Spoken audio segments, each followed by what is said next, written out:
Hello student, myself Divya Ilani and I am your biology teacher.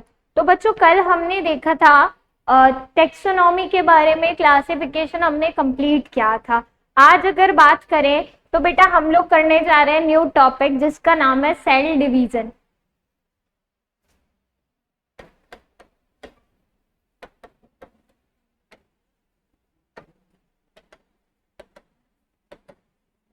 अगर बच्चों बात करें सेल डिवीजन की, सेल डिवीजन में आपको इसीलिए करा रही हूँ क्योंकि बेसिक आपको अगर आप देखोगे तो बायोलॉजिकल क्लासिफिकेशन में भी आपको सेल डिवीजन से रिलेटेड बहुत सारे टॉपिक मिलेंगे। अगर आपको सेल डिवीजन नहीं आता तो आप ढंग से फर्स्ट सेकंड चैप्टर भी नहीं समझ पाएंगे। इसीलिए हम लोग बेसिक करने जा रहे हैं किसका, सेल डिवीजन का। तो बेटा अगर सेल डिवीजन की बात करें हम लोग, तो सेल डिवीजन क्या होता है? सेल का डिवाइड होना, ठीक है, कि सेल जो है वो कैसे डिवाइड करती है। तो बेटा अगर डिवीजन की बात करें तो जनरली डिवीजन होता है दो टाइप का, वैसे तो तीन टाइप का होता है, मियोसिस, माइटोसिस, अमाइटोसिस। तो बेटा अमाइटोसिस जो है ये तो किस में होता है? ये तो प्रिमिटिव ऑर्गेनिज्म में होता है और ये बहुत ही प्रिमिटिव टाइप का भी है। तो इसके बारे में तो मेनली डिस्कशन हम लोग नहीं करेंगे बिकॉज हम लोग बेसिक देखने जा रहे हैं। और बेसिक काम कौन से आते हैं? माइटोसिस और मियोसिस। मियोसिस की बात करें तो इसको हिंदी में कहते हैं अर्धसूत्री विभाजन।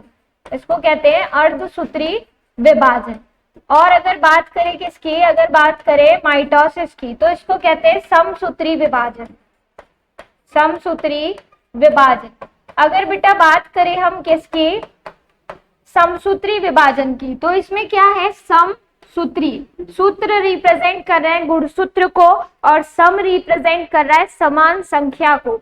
यानी जब सेल डिवाइड हो जाती है डिवीजन के बाद जो गुणसूत्र है उनकी संख्या कैसी रहेगी? समान। तो हम क्या कह देंगे? समसूत्री विभाजन। अगर जो गुणसूत्र है उनकी संख्या क्या हो जाएगी? आधी, हाफ हो जाएगी, तो बेटा हम उसको क्या कहेंगे? अर्धसूत्री विभाजन। क्लियर है? अर्ध मतलब आधा, सूत्र मतलब गुणसूत्र। तो दो तरीके के विभाजन हो गए, एक हो गया समसूत्री और दूसरा हो गया अर्धसूत्री। अब बेटा होता क्या है, अगर बात करें किसकी, अर्धसूत्री विभाजन की, मियोसिस की, तो मियोसिस जो है इसमें ये दो स्टेप में होता है, स्टेप 1 और स्टेप 2। ये दो स्टेप में होता है। स्टेप 1 की बात करें तो स्टेप 1 होता है मियोसिस 1 और स्टेप 2 होता है मियोसिस 2। अगर बात करें बेटा गुणसूत्रों के आधे होने की, तो गुणसूत्र आधे कौन सी स्टेज में हो जाते हैं? मियोसिस 1 में। अगर बात करें मियोसिस 2 की, तो ये बिल्कुल समान होता है, सेम एज माइटोसिस। ये किसके जैसा होता है? Same as mitosis. इसमें बेटा गुणसूत्रों की संख्या आधी नहीं होती है, इसमें क्या रह जाती है? एकदम सेम। ठीक है, आगे बात करते हैं। अगर बात कर रहे थे हम अर्धसूत्री मियोसिस 1 की, तो बेटा मियोसिस 1 में क्या हो जाता है? इसमें भी 4 स्टेज आ जाती है, prophase, metaphase, anaphase, telophase. Prophase, metaphase, anaphase,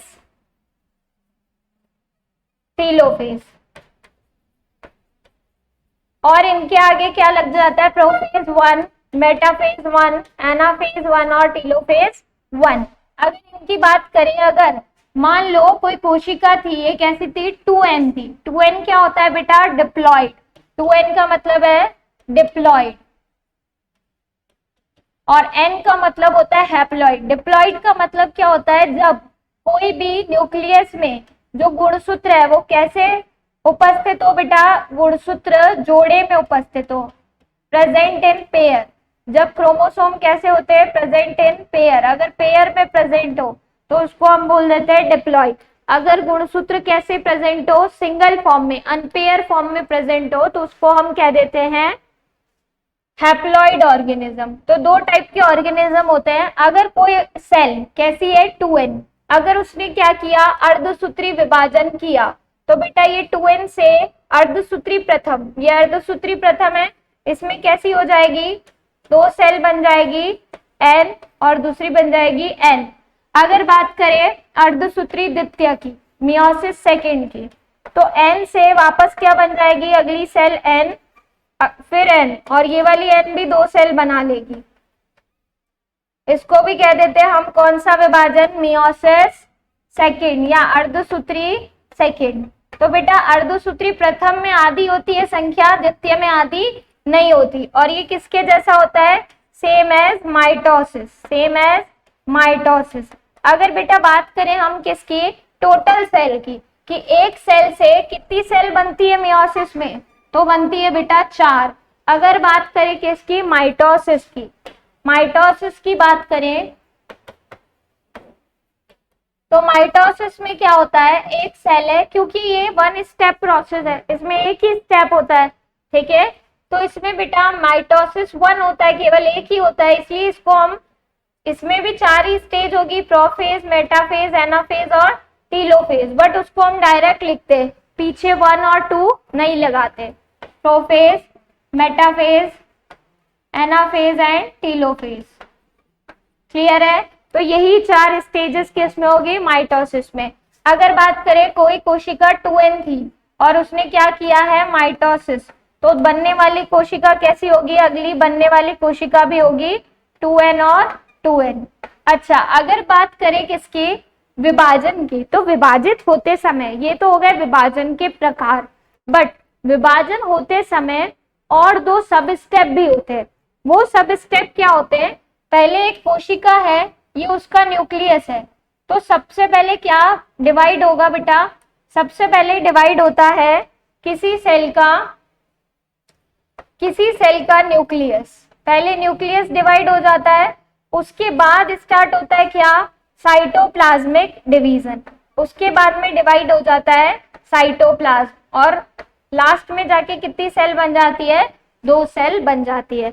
अगर बात करें फर्स्ट वाले की, किसके डिवाइड होने की, न्यूक्लियस के डिवाइड होने की, तो इसको कहते हैं कैरियोकाइनेसिस। अगर बात करें साइटोप्लाज्म के डिवाइड होने की, इसको कह देते हैं साइटोकाइनेसिस। तो बच्चों आई होप कि आपको सेल डिवीजन अच्छा लगा होगा, तो आप लोग लाइक कीजिएगा बहुत सारे।